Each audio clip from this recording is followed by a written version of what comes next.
Hoje vamos conversar sobre as formas de ocorrência das rochas ígneas. Então, depois de conhecer, né, os tipos de composição química que a gente pode encontrar, a gente vai relembrar as formas de ocorrência que vocês já estudaram em disciplina como Geologia Geral, e a gente vai, né, tratar alguns detalhes a mais agora na disciplina de Petrologia. Então, aqui a gente tem a representação da geometria de corpos ígneos intrusivos e extrusivos. Vamos conversar principalmente sobre os intrusivos agora, tá? Então, aqui a gente tem os principais. Então, tá escrito em inglês: batólito, dique, lacólito, estoque, soleira. Então, a forma de ocorrência associada à extensão desse formato, né? Então, se é um formato tabular grande, ou se é um formato tabular menor, ou se é um corpo ígneo arredondado maior ou menor, vai influenciar no nome dele, tá? Aqui nessa figura até tem, né, o tamanho dos cristais e relacionado à taxa de resfriamento, mas isso aí a gente já comentou um pouco e depois a gente vai falar novamente. Agora vamos focar, né, nessas estruturas mais intrusivas, tá? Seja de mais alta profundidade ou de mais um pouquinho superior. Então vamos falar das rochas plutônicas, que são essas que eu falei. A gente vai trabalhar sempre agora com o nome plutonismo, né, como eu já comentei. E as formas intrusivas, né, ou plútons também, viu? Vocês podem chamar de plúton. A gente vai ver os nomes. Vamos revisar e, né, trabalhar o conceito, né? Por que será que formou desse tamanho, dessa geometria, tal estrutura intrusiva, tá bom? Os dois primeiros formatos que a gente vai trabalhar é o batólito e o estoque. Ambos são corpos plutônicos de grandes dimensões. Os batólitos são discriminados corpos ígneos desse tamanho quando eles têm área aflorante, tá? Maior que 100 km².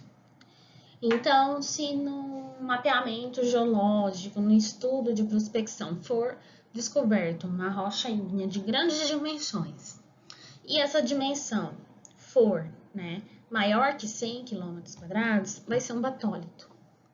Se for menor, mas mesmo assim não é um corpo pequeno, né, não é um dique, né, vai ser um estoque.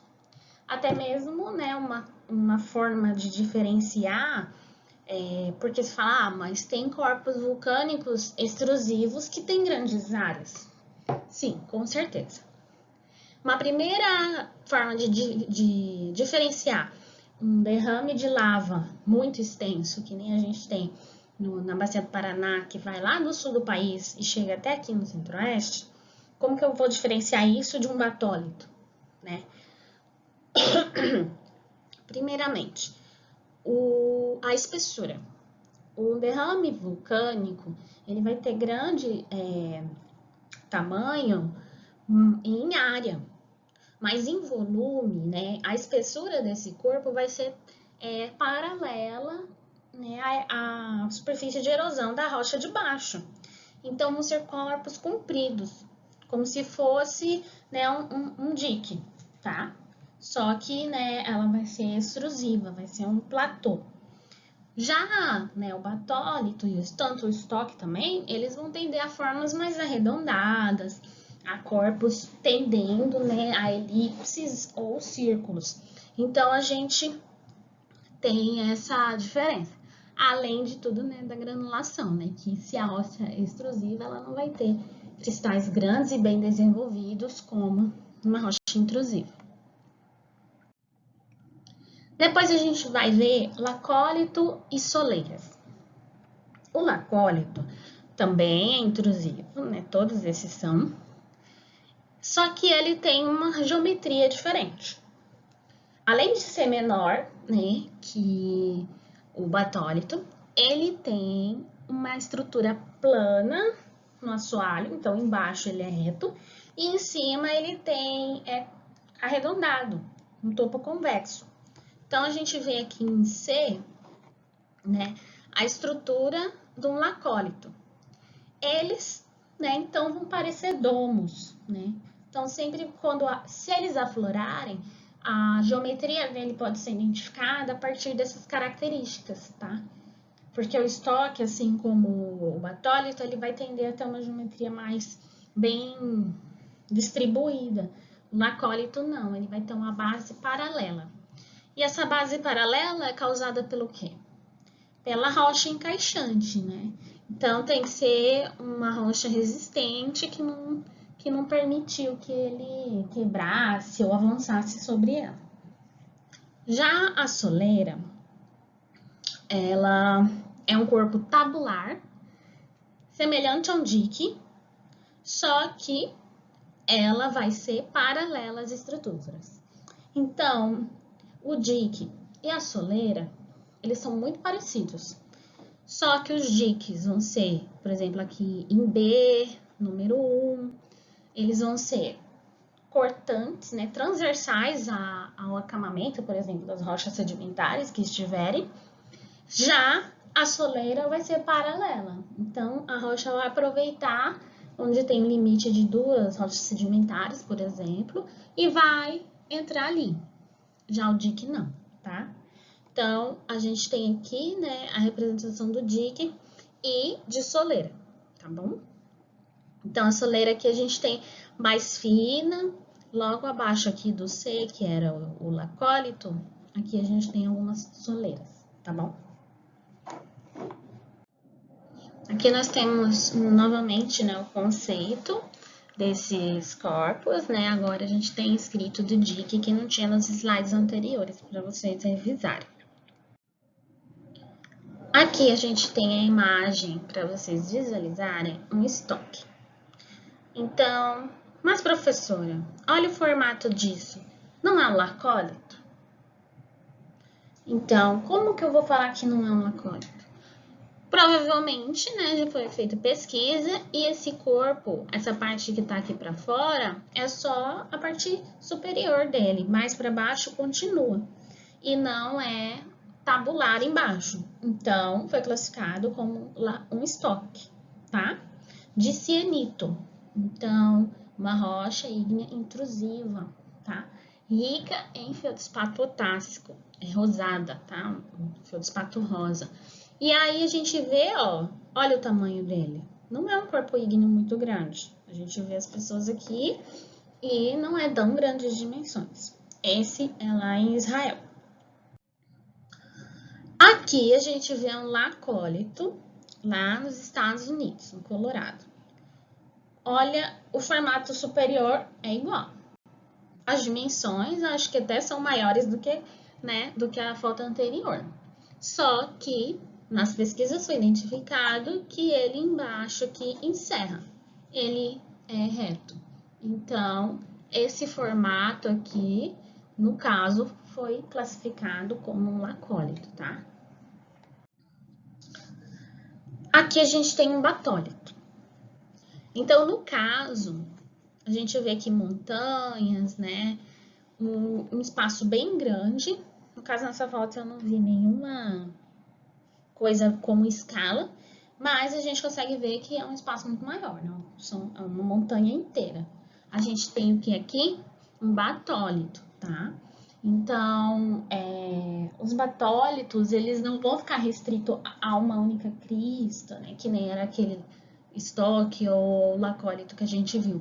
Eles vão ter várias cristas, vão ter uma abrangência bem grande. E aqui no nosso estado do Mato Grosso, a gente tem alguns batólitos, né? Um deles é o batólito Santa Helena, tá? É um granito.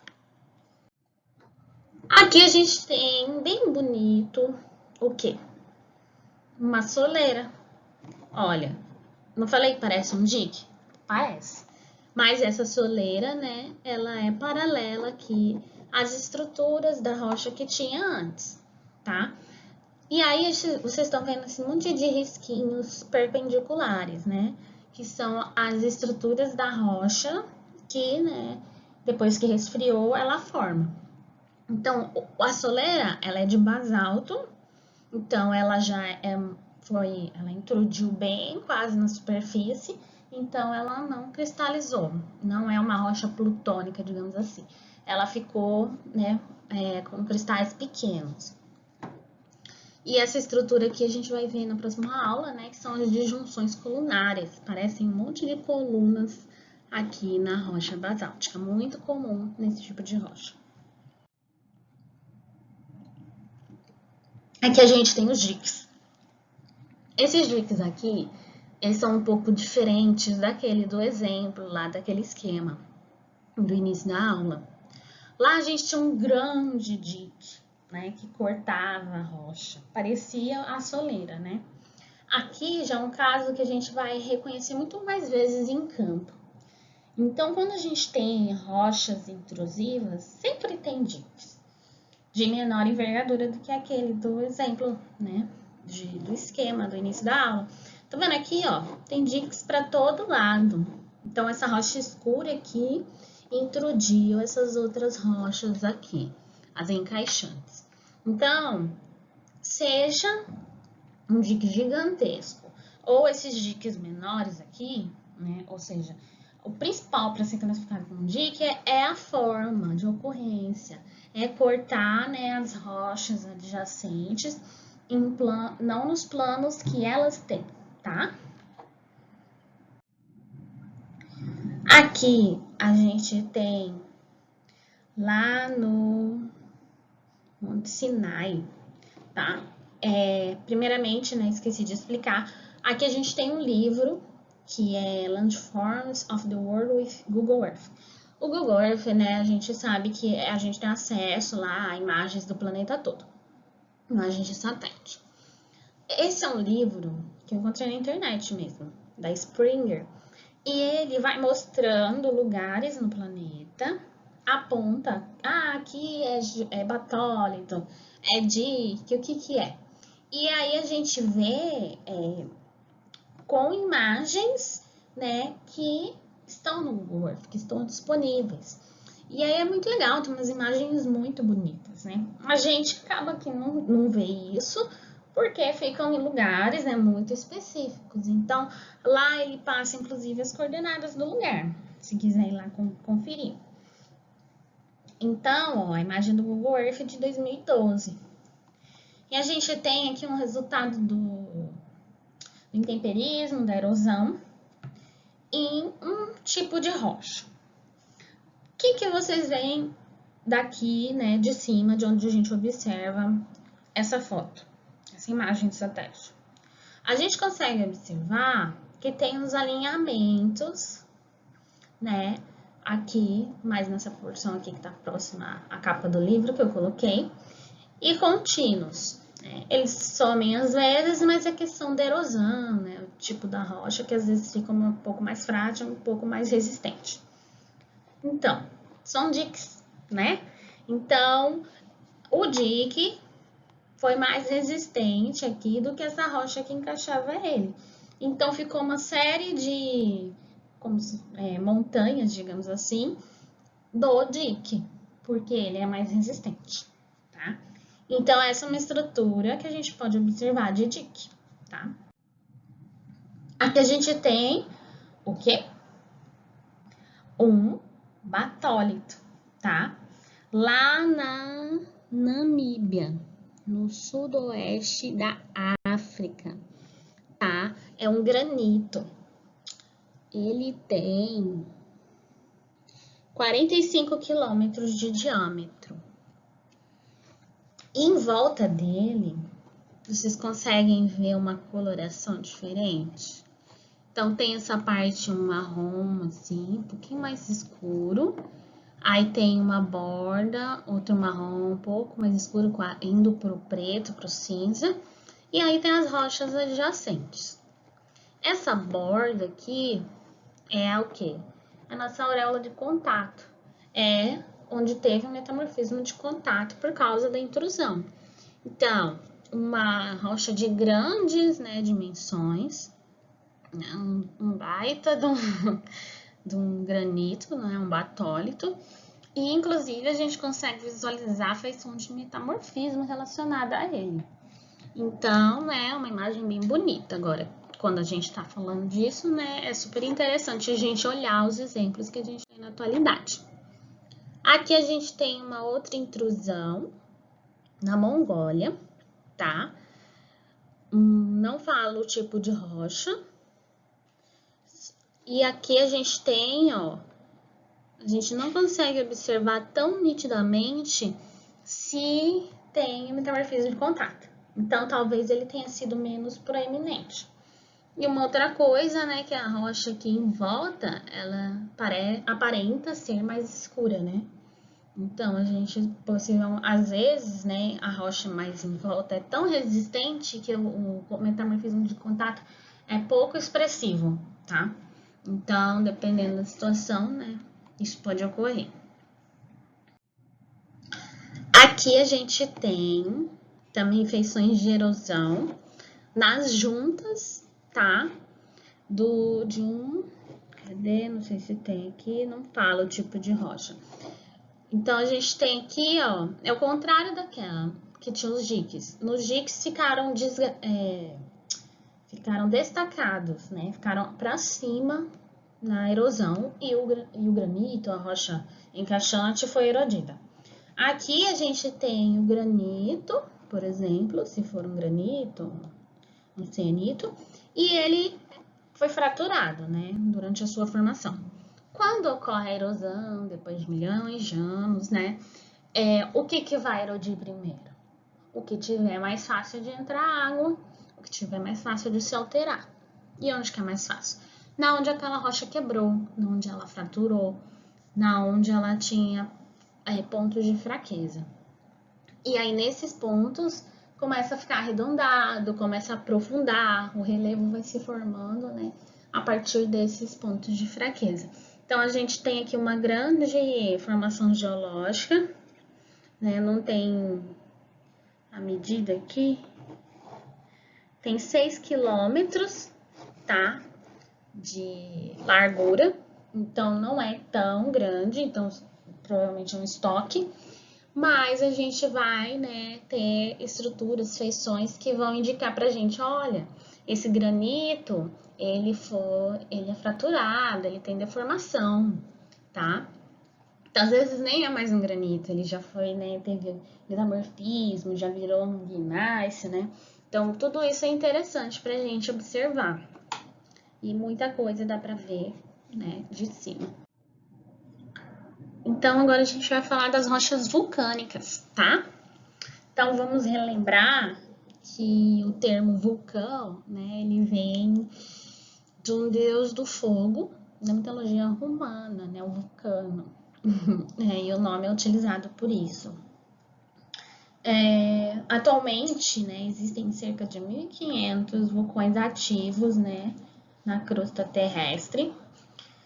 Esses vulcões ativos são o que, né, eles possuem atividades, né, de anos em anos, milhares e milhares de anos, e são reconhecidos, estão em pontos de atividade tectônica, e, né, dependendo da posição geográfica deles, eles são, né, acompanhados diariamente para evitar acidentes, né, com as sociedades, né? Então, dependendo se ele for localizado muito próximo de algum vilarejo, de alguma cidade, algum país.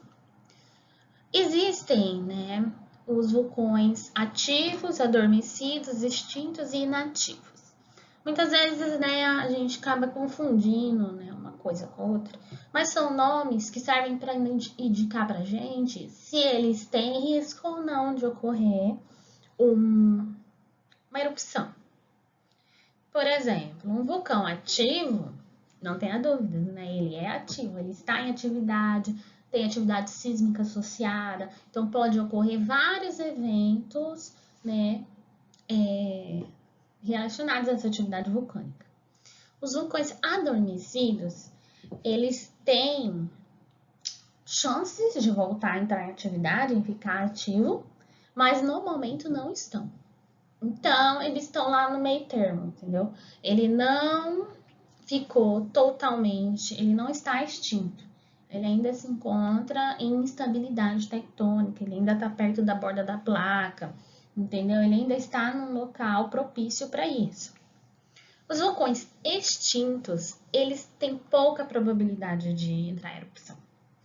E então, eles já estão mais afastados da borda da placa, né, onde ele se formou, que a placa ela vai movimentando, ela vai expandindo, então ela vai afastando. Então, o vulcão ele vai tendendo a sair de perto daquela zona de instabilidade e aí ele vai perdendo a sua, digamos, raiz, né, a fonte de magma dele. No Brasil, nós só temos vulcões inativos, vulcões fora de zonas de atividade vulcânica, né? Por quê? Porque aqui os terrenos são muito antigos, nós estamos no meio de uma placa tectônica, então não tem essa possibilidade de vulcão entrar em atividade aqui. Então, as rochas que a gente trabalha, esse aqui é basalto, esse aqui é riolito e tal, são rochas muito antigas, de bilhões de anos. Então, o vulcão não existe mais. O que existe só são os registros, né, as rochas que ficaram lá, que já estão muito velhinhas, né? Então, já que agora a gente está falando de vulcão, vamos começar a detalhar que tipo de materiais que saem dos vulcões. Por exemplo, a gente tem 3 tipos de erupção: erupções explosivas, efusivas e mistas. Aí aqui tem uma foto de exemplo clássico do Monte Santa Helena, tá? Que é um monte de erupção explosiva. Então, o que a gente vê? O corpo aqui do vulcão e o material sendo expelido, parecendo realmente uma bomba, que forma aquele cogumelo de fumaça, né, cheio de materiais em suspensão. Então, o nome tem tudo a ver, é explosiva.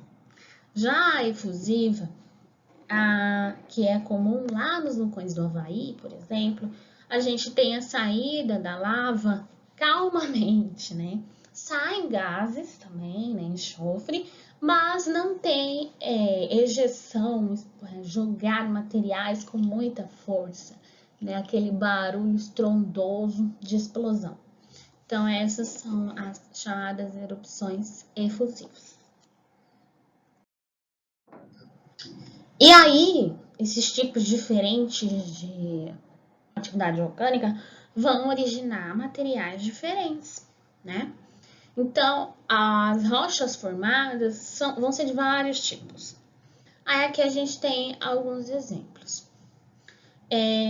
Quando a lava sai e se solidifica fora, sem ter voado, sem ter explodido, ela fez um fluxo, que nem aquela do slide anterior, ela vai formar rochas, né, que a gente fala que ela veio de lava.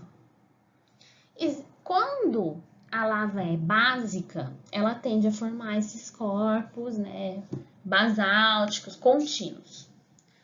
Quando a lava é ácida, vai tender às erupções mais explosivas. Então, quando as erupções são mais explosivas, a gente já pensa, provavelmente é lava ácida. Por quê? Porque aí vai ter ejeção de bombas, né, lápale, cinzas vulcânicas. Então, esses materiais são chamados piroclastos. E os piroclastos são classificados de queda e de fluxo, tá? Então, de acordo com o tipo, né, de como ele chega à superfície da Terra depois de explodir, a gente vai ter tipos diferentes de piroclastos. Dependendo do tamanho do piroclasto, ele tem nomes diferentes, né? Então, a gente vai ver nos próximos slides. E os gases também, né? Se tem no magma uma fração gasosa, quando a lava é expelida, a fração gasosa também vai sair da crosta. Então, a gente vai ter gases saindo dos 2 tipos de erupção, efusiva e explosiva. Então, aqui a gente tem, para vocês verem, a granulação, o tamanho do material. As cinzas vulcânicas, elas são menores que 2 milímetros. Então, são as mais fininhas, né? Menor que a areia, por exemplo. Lapilli, eles correspondem à fração mediana. Então, de 2 a 64 milímetros. Então, vai até um tamanho, assim, de um seixo, uns 6 centímetros. Então, vai de uma grande abrangência o Lapilli, tá? E as bombas ou blocos vulcânicos já são os fragmentos maiores. Então, vai ser os maiores de 6,4 centímetros. E eles são, né, geralmente ejetados e, como o nome já diz, é uma bomba. Isso aqui saindo de um vulcão explosivo e sendo jogado a quilômetros de distância, onde ele cair, ele vai causar um estrago, né? Aí a gente tem, então, para diferenciar piroclastos de queda e de fluxo. Os de queda são, né, como o nome já diz, os que vão cair. Então, eles são ejetados do vulcão e vão caindo. E aí, eles são os piroclastos de queda. Cinza, Lapilli e bombas. Então, os que a gente viu no slide anterior. Os piroclastos de fluxo são os que mais fininhos e que ficam em suspensão e vão sendo, né, espalhados aí pela atmosfera. E dependendo da direção do vento, velocidade do vento, eles vão atingir áreas maiores. Temos as nuvens ardentes, que vai ser o que? Ardente dos ácidos que são formados por exemplo, do enxofre em contato com a atmosfera, com o vapor d'água, vai formar ácido. Então, isso é considerado um piroclasto de fluxo. E as lamas, né? Então, material tão fininho, menor que as cinzas, né? Fica em suspensão e vai por aí viajando como se fosse uma forma de nuvem. E aí pode ser cobrir o céu de várias cidades, né? Então, a gente vai ver uns exemplos a seguir. Então, os piroclastos de fluxo, como que eu falei, eles se movem, né? Levando gases e as partículas menos densas. Então, aqui a gente tem, por exemplo, olha, piroclasto de fluxo, quando vocês verem alguma imagem de erupção e formar esse tipo de estrutura aí, né, na atmosfera, vocês já sabem que são piroclastos de fluxo, tá? Aí aqui a gente tem uma foto de uma erupção de 2010, tá? Que foi lá no... Deixa eu ver se eu lembro onde que foi essa erupção. Acho que tá no próximo slide. Ela foi num local e a nuvem, né, os piroclastos ocorreram, se espalharam por toda a parte norte da Europa, prejudicou o tráfego aéreo, né, liberou monóxido de carbono, dióxido de carbono, hidrogênio, ácido clorídrico, enxofre, então tudo quanto é coisa na atmosfera. Além de deixar escura, né, tampando o sol muitas vezes. Então, onde que foi? Na Islândia. Ah, tá. Então, foi lá na Islândia, aqui em cima, em 2010, e todos esses países, né, em vermelho, tiveram o tráfego aéreo totalmente paralisado e os enlaranjados, a cor laranja, parcialmente. Então, né, uma erupção, ela influencia aí, né, influenciou em diversos países, porque é um evento que não tem como a gente controlar, né, só tem como avisar que está acontecendo. E aí tomar as medidas paliativas. Então, os piroclastos de fluxo, né, eles vão muito mais longe do que os piroclastos de queda, tá? As bombas vulcânicas, as cinzas, né, ficaram mais aqui, próximo. Mas o material que foi em suspensão pela atmosfera, ele foi para muito longe. Então, esse tipo de evento, que nem a gente viu, que foi lá na Islândia, ele pode ocorrer em todos esses lugares que a gente tem os pontinhos vermelhos, que são onde a gente tem os vulcões ativos atualmente na Terra. Então, ocorrendo uma erupção de grandes proporções, pode vir, né, a vir os piroclastos de fluxo, né, a cobrir o céu de lugares distantes.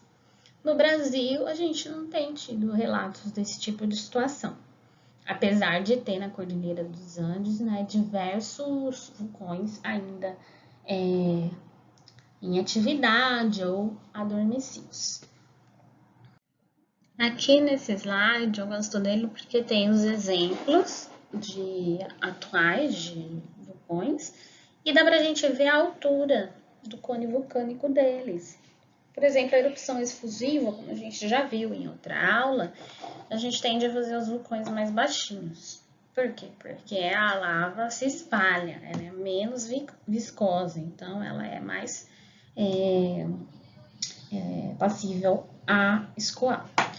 As erupções explosivas vai ter mais o que? Aqueles piroclastos, então ela vai crescendo, vai formando aqueles cones vulcânicos cada vez mais altos. Então a gente sai de um pequeno cone vulcânico, pequeno em altura, mas amplo em área. Já as explosivas, a gente tem o oposto. E nas mistas, a gente vai ter um meio termo, né? Porque ela tem uma composição intermediária, o magma, e também o resultado é um vulcanismo intermediário entre esses dois extremos. Então, agora a gente vai ver algumas estruturas, né? E comentar a respeito do vulcanismo associado. Aqui a gente tem a lava passando por esse portão aqui, né, de aço, fundiu ele e passou, né, porque não vai ser um portãozinho que vai parar lava em movimento. E a estrutura formada aqui, ela é chamada de lava em cordas ou encordoadas, tá? Que é esses alinhamentos aqui parecem cordas enroladas. Aqui a gente vê novamente, tá? Aqui a gente vê a lava mais fresca, né? Ainda tá da cor amarela, uns pontos mais quentes. Onde ela for solidificando, vai formando essas estruturas em corda. Aqui a gente vê de cima o mesmo vulcão, né? Que é o Kilauea. E aí a gente vê, ó, olha como ele se espalha. E olha o tamanho da área que ele tá ocupando. Aqui a gente vê, ó, a cidade já aqui do lado, os carros, tudo sendo coberto por essa lava. Ela vai indo e ocupando os espaços mais baixos do relevo. Aqui a gente vê um outro ponto desse mesmo lugar, essa mesma erupção, onde a gente pode ver melhor a estrutura de cordas, né, em cordas. Então, dependendo do ângulo que a gente tira a foto, né, dá para ver melhor.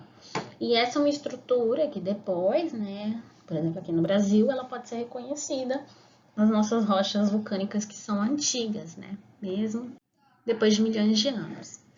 Aqui a gente vê novamente, no caso aqui a gente consegue ver como se fosse formado o rio de lava, né, o ponto onde a lava conseguiu manter o fluxo, que ela mesma acabou, né, entalhando nela, que a parte toda aqui preta em volta é lava, né, que já solidificou, já resfriou.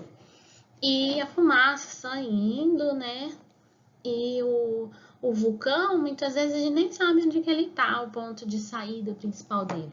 E também, muitas vezes, ele não tem só um ponto de saída, né, que a gente acaba ilustrando como se fosse só um, mas podem ser vários pontos. Aqui também é do mesmo evento, né, vulcânico de 2018, lá no Havaí. Aí aqui a gente consegue identificar, ó, o cone vulcânico aqui, pequeno, uma grande caldeira e o fluxo de lava indo, como se fosse um rio, como se fosse uma nascente de um rio, né? E a fumaça aqui saindo, bem menos densa, bem menor quantidade do que se fosse uma erupção explosiva. Aqui a gente vê, né? Eu gostei desse GIF porque mostra pra gente como que pode ser, né? Aqui a gente tem o fluxo, né, do material vulcânico, ele vai indo e cobrindo o que tiver em volta, inclusive esse carro. Então, aqui, ó, esse vídeo mostra um carro que foi engolido a cerca de 40 quilômetros da cratera do vulcão, tá? Então, né, quem mora nessas redondezas, no Havaí, nessas ilhas vulcânicas, toma o cuidado, né? Eles sabem que o importante é salvar a vida das pessoas e eles acabam, às vezes, deixando os materiais, né, de consumo. Aqui a gente vê um geólogo, né, vulcanólogo, que trabalha com essa parte de vulcões, da USGS, que é o Serviço Geológico Americano. E, né, ele tá ali com o GPS, marcando o tamanho, né, do fluxo de lava com maior precisão. Mais precisão do que por imagem de satélite. Aqui a gente vê a nuvem, né, de fumaça saindo do vulcão. Então, assim como aquela foto mais anterior que mostrava, né, ela é menos densa e é levada pelo vento com maior facilidade. Aqui a gente vê um outro tipo de lava já, que é menos fluida, e aí vai formar uma rocha que vocês já conhecem. Aí são as lavas escoriáceas. Elas deslocam muito lenta, solidificam rápido e elas são ásperas, tem uma séria quantidade de fissuras e, né, elas liberam os gases rapidamente. Então, são rochas que vão estar cheias de furinhos, né?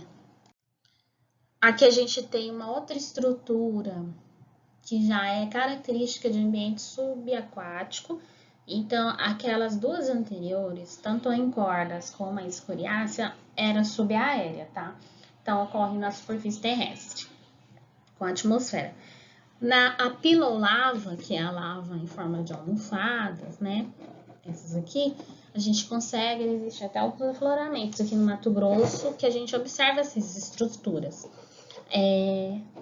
Ela é formada, né, saindo esses bolsões, porque a lava sai e já entra em contato com a água, então ela resfria e forma essa capinha, né, como se fosse almofadas.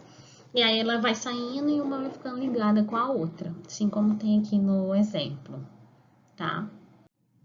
Uma feição importante das erupções explosivas é que podem formar os domos ou as agulhas, tá?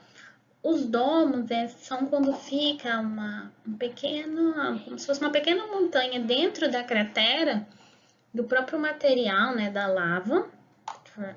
Então é um dom, né, tem esse formato arredondado. Ou as agulhas, que é quando a parte de dentro do vulcão ela fica exposta porque o restante foi erodido. Então, a gente pode ter essas duas estruturas, que são estruturas que servem para identificar erupções explosivas. E agora a gente vai ver os tipos de vulcanismo, né? Então, mas professor, a gente não está vendo tipo de vulcanismo. Então, essa é uma outra classificação, já com relação ao se ele é primário ou secundário. Então, vamos ver aqui. O vulcanismo primário é o que está ligado às erupções. Então, é o material originado diretamente pela erupção, seja ela explosiva ou efusiva, tá? Ou mista. O secundário, então, o que é um vulcanismo secundário? É o que vem depois. Muitas vezes o vulcão já está adormecido ou extinto, ou inativo mesmo, e continua aquela atividade vulcânica. E muitas vezes, né, nem se fala mais naquele vulcão, porque ele já foi extinto há muito tempo. Então, o vulcanismo secundário são algumas estruturas que vocês já conhecem, mas que são estruturas vulcânicas, tá bom? Então, por exemplo, os geysers, tá? Aquilo é um material que vem de dentro da Terra ligado à atividade vulcânica. Então, a gente vai ver alguns exemplos.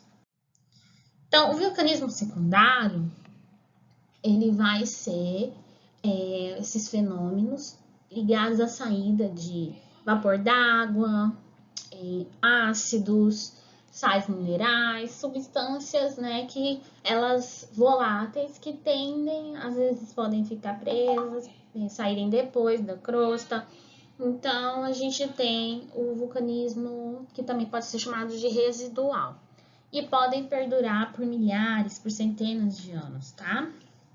Então, a gente tem aqui os nomes, a temperatura, o estado físico, né, desses materiais que vão sair da Terra. E a composição, né, dá o nome, por exemplo, as fumarolas, elas vão sair, são gases que vão sair, vai ser fumarolas, sulfaratas ou morfetas, de acordo com o tipo de composição. Tem as nascentes termais, que nem a gente tem aqui próximo a Cuiabá mesmo, seja em Jaciara ou em São Vicente. Então, lá a gente tem um granito, que já está cristalizado há milhões de anos. Temos riolitos também e o vulcanismo secundário, que são as águas termais, tá?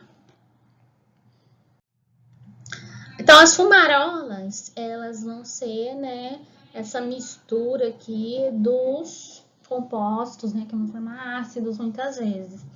Então, aqui tem os nomes delas, né, como elas se apresentam, né, tem a moça aqui tirando foto com uma fumarola. Então, dependendo da composição dela, ela não é indicada a ser visitada como um atrativo turístico. E há outros que já podem, né? Então, é preciso o estudo do que está saindo de material.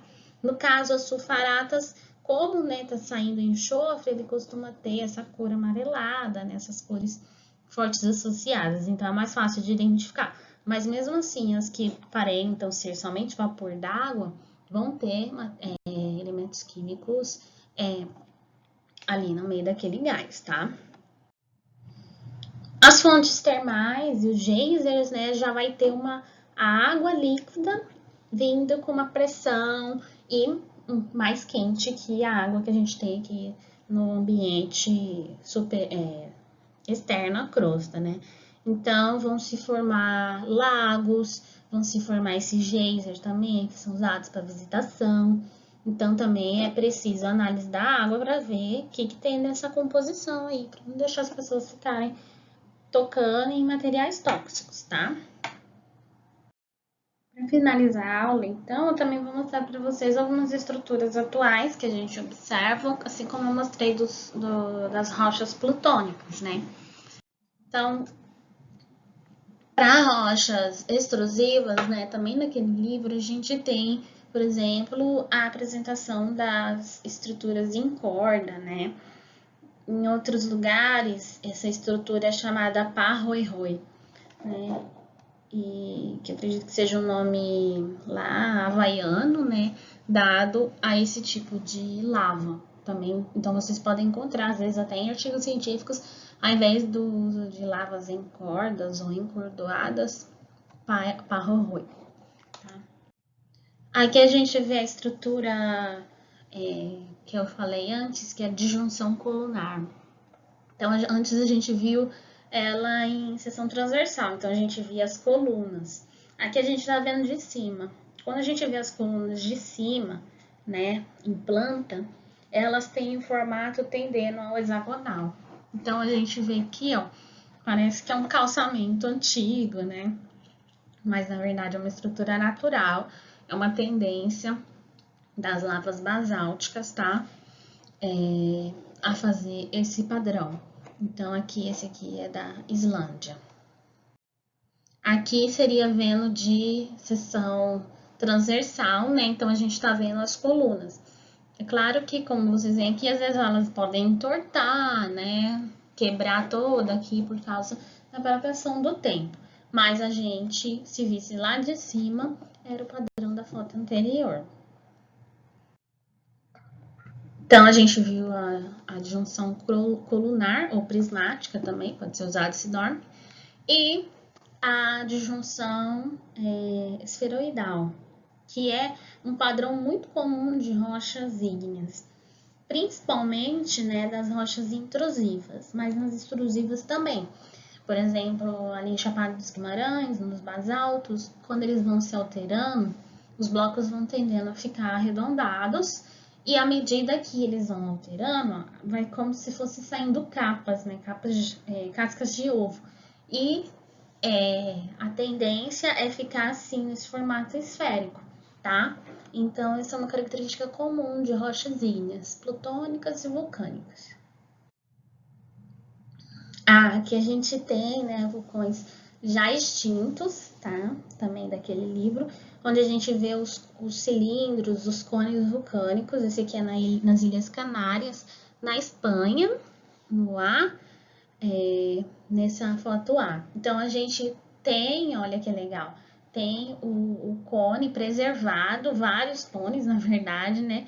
Então, são vulcões que são irmãos, né? Possivelmente eram interligados em subsuperfície. Aqui a gente tem os vulcões no México, tá? Eles também próximos, então o vulcanismo, dificilmente você vai ter um vulcão sozinho, assim a gente costuma ver vários, né, próximos uns aos outros. Então,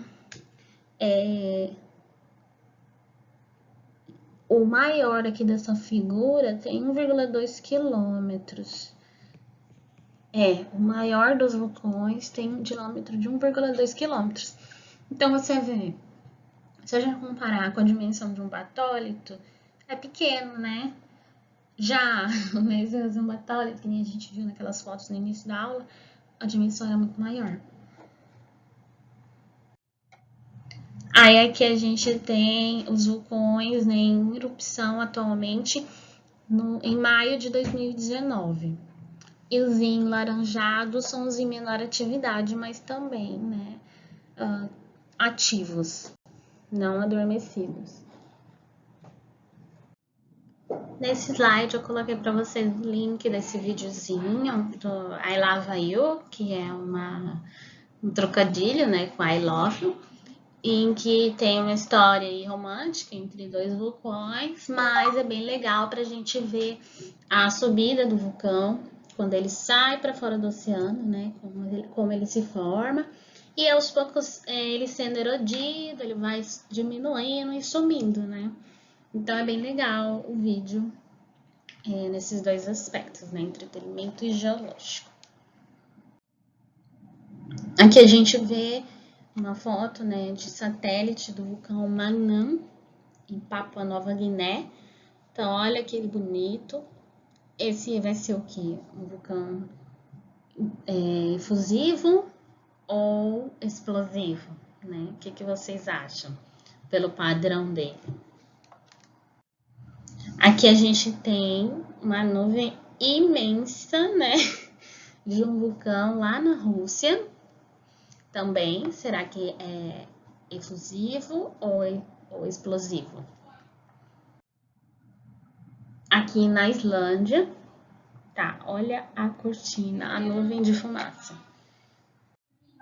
Aqui a gente tem um vulcão ativo lá no Pacífico, no Anel de Fogo, que vocês já estudaram, e é o vulcão mais alto da Eurásia, com 4.750 metros de altitude. E ele não é muito visitado, né? Porque ele é perigoso. E já morreram turistas. Então é isso, pessoal. A aula de hoje a gente trabalhou, né, as estruturas, as formas de ocorrência das rochas ígneas, plutônicas e vulcânicas na superfície do planeta Terra atualmente, tá? Então, na próxima aula a gente continua e vai falar de exemplos no Brasil e começar a descrever as rochas.